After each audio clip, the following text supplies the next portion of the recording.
John, thank you so much for being here. Thank you for having me. Well, I think I was going to start out with what inspired you to start recording your own music? Because you've put a lot out now. I've been a musician for about 40 years. When I got on the internet in 99, the thing that appealed to me most about it is that it would it had the possibility of removing the middleman. Yeah. I use a wheelchair. I'm not the kind of person who was likely, particularly when I started back in the 80s, was likely to get signed. Yeah. No, I So know. it was an option to get my stuff out there without having to get signed. So I've been recording off and on since like 99. But in 2021, my life went a bit sideways for the first half of the year. And came out of the end of that, and I decided I wanted to learn to sing because I'd been an instrumentalist for decades. I'd started off as a singer, actually. The first thing I wanted to be when I decided I wanted to be a rock star, was a singer. Yeah. In fact, when I told my parents I wanted to be a rock star, my father, who was a musician, said, "You can't just be a singer, you have to pick an instrument." Oh, okay. Well, And so after a fair amount of deliberation and wishing I could play drums, but I can't work the pedals, which gets into why I play the way I do now. I'm a frustrated percussionist. But I picked guitar. And I guess I'd start off as a singer. I'd recorded off and on. I did a few recordings in 2005. I was really unhappy with the vocals. Never sang again. 21, again, jump back to the story. In 21, I decided I wanted to be a singer. Looked for some stuff on YouTube. And I found a few tutorials, and they were kind of okay. And then I stumbled upon a video. Actually, the algorithm handed me a video by a vocal coach and reactor named Beth Roars. Roars as in Roars. Okay. Reacting to a band called Wagaki Band, a Japanese band who I'd been a fan of for a few years. They mixed traditional Japanese music with rock. Really interesting stuff. I just wanted to see what you would think of it. No, I mean, I don't know what that would sound like, but yeah. So I watched the video, and she did a great job of working in vocal instruction into her reaction and just dropping these little hints, and it was exactly what I needed. Yeah. So I subscribed, started watching her videos regularly. I found one or two others. Also would recommend Charismatic Voice if you're into this sort of thing. And in August of that year, I decided, okay, I really need to work on this. And I took a page from a YouTube cook that I watched called Barry Lewis, who started a cooking channel on YouTube to teach himself how to cook. Oh, yeah. Kind of force himself into practice. Oh, okay, yeah. So I thought a lot of people learn those things before they start. I'd been doing YouTube on and off in various incarnations over the years. Sure. Yeah. Starting in like actually, I think 2007 was my first vlog. But I decided I'm finally going to start doing covers, which I've been thinking about doing in some form. So I just started doing vocal covers every week to teach myself to sing, and doing it publicly kind of forces some accountability. Yeah. I kind of get into a schedule, even if I don't have many subscribers. It's still, I pressure myself into doing one every week, which makes me practice more and more. Yeah. This was in August, a couple of months later, I wrote my first song with lyrics that I had written in about 14 years. Yeah, I'd written a ton of instrumental stuff leading up to that, but I hadn't bothered with writing anything with lyrics because after the recordings in 2005, I decided I can't sing. And I'm not the kind who's inclined to work with others. I like walling myself off in my studio and doing everything myself. So I wrote that, and that opened the floodgates. And since then, I've written 70-something songs in just a few years. And you have to do something with them. So that spring comes along, and I had a handful starting to pile up. I wrote the title track on what would become my album. This is the song that made me decide to make an album, called Forgotten Friend. Wrote that, and that was when I knew, okay, this has to be an album. I have to do something with this. And then, and I should explain for those who haven't heard my music. My music is very lo-fi. very homemade, very intentionally so. It's Yeah. just vocals and ukulele. I started on guitar, was a lead guitarist for about 10 years, then was a bass player for about 20, and then I went to ukulele. I was gonna. That was gonna be one of my next questions. Is why the ukulele? But yeah. I'll get to that. Okay. No, that's okay. We'll get to it. But as I was working up this album with this sort of odd instrumentation and my ADHD, and trying to figure out exactly how I wanted to orchestrate everything, I was reading a book by David Byrne from Talking Heads called How Music Works. Anybody with any interest in music, highly recommend that book. Yeah. One section of the book, he's talking about how music in different times was composed for different sonic structures. So music that was composed for cathedrals in, say, Gregorian chant doesn't have a lot of rapidity to it. It's a lot of long held notes that work well in a big resonant church. No. A lot of 80s arena rock, very simple rhythms, because as Beth put it in one of her reactions, stadiums are acoustic nightmares. So, music is designed for different sonic spaces often. And he talked about at one point the space between the listener's ears. Yeah. Which, as someone who I have performed live, but I really don't like it. So as someone who is mostly going to be recording, that's where I'm working. Yeah. And that triggered the idea of, okay, there's one of two ways you can go with that. You can throw everything at it and it'll put layers and layers and layers. With modern technology, there's literally no limit to how much you can put into a recording. Or you can go very simple and very intimate. Yeah.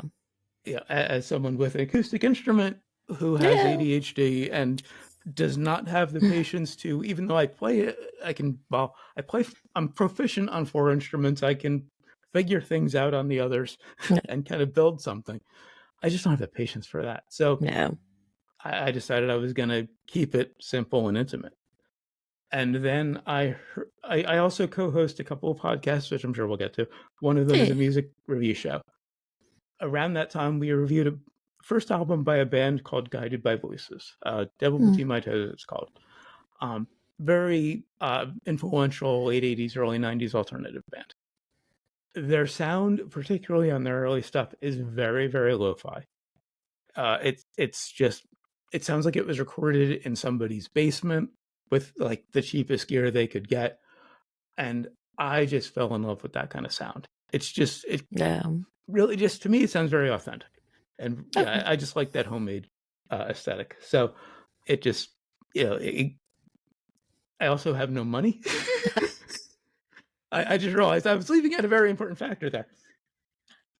I also, I have very little money. So being able, I have a decent mic and a computer and an instrument and myself and, currently a dining room table that I record at. Like I said, I watch a lot of YouTube. And it's often said on YouTube, the best camera is the one you have. Oh, okay. Yeah. I mean, it's. So the best equipment is what you have at the moment. So I just jumped into it with what I had at the moment. And to circle back around to why ukulele. Well, started off wanting to be a singer. Yeah. So that kind of came full circle. Picked guitar because drums weren't an option. And I thought about bass for a little bit, but I was a hormonal 13-year-old, and I thought, well, bass players don't get girls. Years later, I found out that Grace Slick started with the bass player, Jack Cassidy. And so I was between keyboards and guitar, and I saw an Eric Clapton video, Forever Man. And it wasn't even of course, he's one of the greatest guitarists of all time, but it wasn't even his playing. It was just the image. Oh, yeah. Cool looking guitar in, 85 with this, leather duster, and it just looked cool. Oh, yeah. And, that's what I want to do. Yeah. And conveniently, my father played guitar. Yeah. So I started learning on his. I wanted an electric because, again, hormonal 13-year-old in the mid-80s. Yeah. So a couple months later, he bought me an electric, and it was a decade of guitar, mostly lead. And then in 94, I was dealing with a medical issue and was stuck in bed for a few months. Yeah. The first day I could get up and like get back in my chair and, go out for a cigarette because I smoked at the time and just kind of mess with an instrument. I picked up my guitar, couldn't really get out what I was feeling. Yeah. Went to my keyboard, wasn't really doing it. Picked up my drumsticks. I dabble in just about any instrument I can get my hands on. Yeah. Wasn't quite working. Had a very cheap bass that I got from a friend in a trade for an amplifier that I didn't need anymore. Picked up that and just started thumping around on it. And somehow that channeled what I was feeling. Mm. And I was just, okay, I guess I'm a bass player now. A few months later, bought a decent bass, and I was primarily a bassist for about 20 years, although not infrequently guitarist, because in a couple of situations I was just the best guitar player available. So Yeah. I was still going back to guitar, still playing guitar regularly. Yeah. And then in 2003, I'm on Amazon, and like any musician, I'm always looking through the instruments on there, kind of window shopping. Yeah. And I see one of the recommendations is this $30 ukulele. And I was like, I've never played a ukulele. And it's only $30.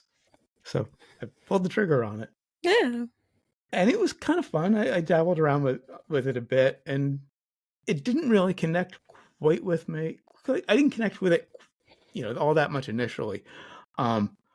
Then in that same year, later that year in October, I accidentally sliced open my right index finger. Ugh, God. Yeah. Needed 4 stitches. Yeah. So, this finger was out of commission for a few months. Yeah. And I'd been toying with finger picking since I started practically. And I never quite got the hang of it. But at that point I realized it has 4 strings. I have 4 good fingers on my right hand. Yeah. 1 finger per string. By the time my index finger was back into working, I could finger pick. Yeah. So I just kind of started enjoying the ukulele more, kind of got more of a feel for it. Jump to 2010. I saw a video by a ukulele player named Jake Shimabukuro, often referred to as the Jimi Hendrix of ukulele. Because there was a time in his career where he kind of does this too now, but he used a lot of effects, played through an amplifier. He's kind of gone back to that recently. Did an album with Mick Fleetwood of Fleetwood Mac most recently. So he's very rock influenced. But the video I saw, it was an instrumental version of While My Guitar Gently Weeps by the Beatles. I had no idea you could do that with the ukulele. He was just playing things that blew my mind. Yeah. And I had a much cheaper version of the same instrument. Yeah. And it's also just more convenient for me because I'm permanently seated, and so a smaller, lighter instrument is just more comfortable. Oh, sure. Yeah. So I just said, okay, now I'm a ukulele player, I guess. And bought a decent one and went from there. Started on baritone, which is tuned the same as the 4 high strings on a guitar. So it was a good crossover, but then worked into other kinds. I currently play a concert, which is a bit smaller and tuned higher. But relative to each other, the strings are tuned the same as the 4 high strings on a guitar. So a lot of the chord shapes still transfer.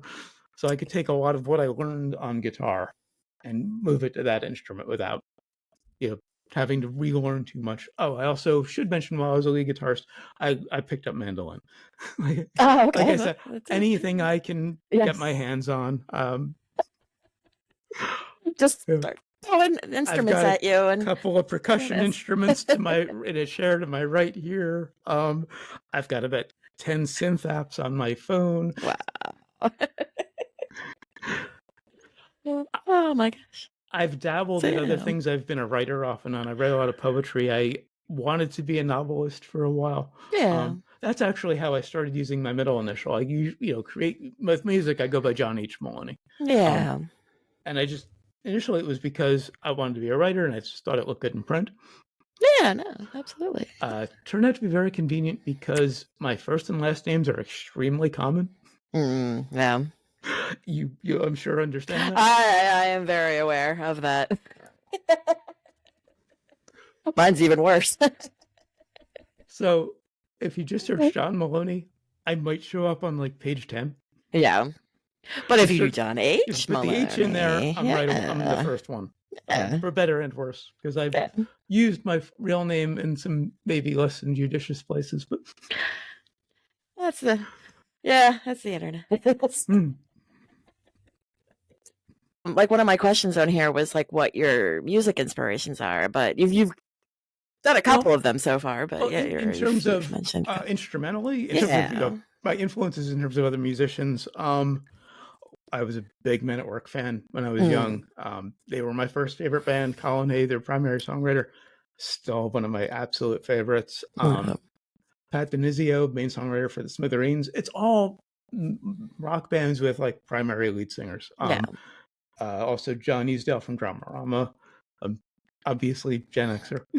Yeah. So 80s, 90s stuff. Ian Anderson from Jethro Tull, one of my biggest heroes. In terms of my lyrics, in terms of what I write about, almost all of it is about mental health. And I've got some mental health issues, and they all filter into my lyrics. Music's always been a big source of solace for me, and I want to pay that forward. I want I want to help other people through my lyrics to hopefully they'll be able to apply it to their own life.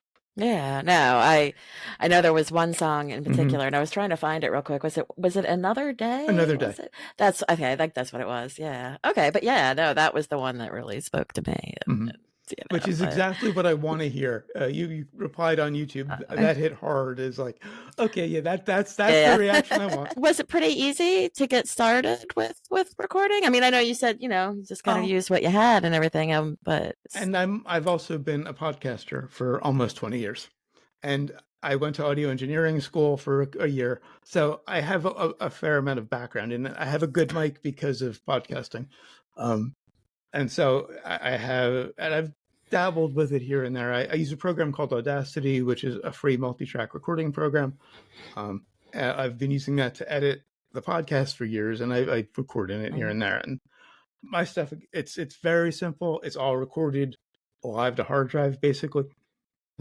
I put the mic in position. I tune up as much as I need to. I hit record, and I just sing and play the song live until I get a good enough take. And then do a little bit of sweetening afterwards.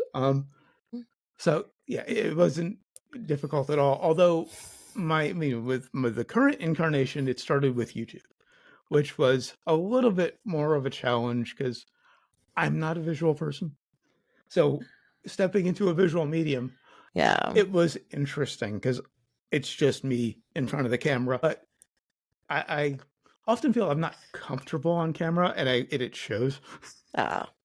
So, but once I started recording without video, that was actually a lot more comfortable. Oh, okay, yeah. You can just focus on the music. I can edit much easier. Yeah. At video editing, I've dabbled with it. And it's fun. Yeah, but no, I've done a bit myself, and it can be just really tedious. And it doesn't give you the same leeway that audio does. Okay, yeah. Because I've often said, give me 10 minutes of anyone speaking, I can make them say anything you want. When anyone speaks, even as someone who speaks as quickly as I do, and I hope people can understand me because.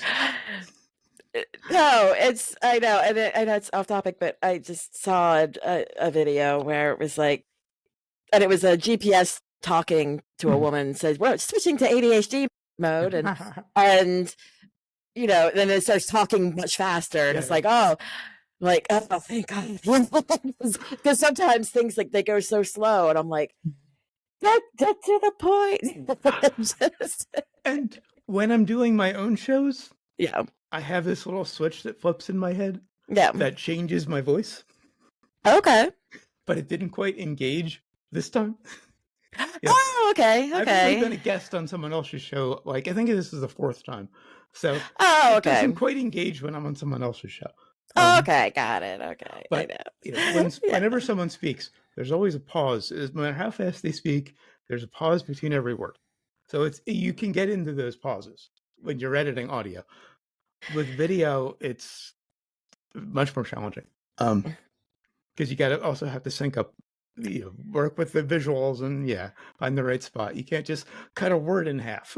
I also came up with some questions that were not music related. Okay. Do you have a funny story that your family likes to tell about you? I'm trying to think if there are any that I haven't repressed. There are other artists that you'd recommend checking out to other people. Many. Yeah. Since around 2017, I've made a point of trying to listen to more new music. Yeah.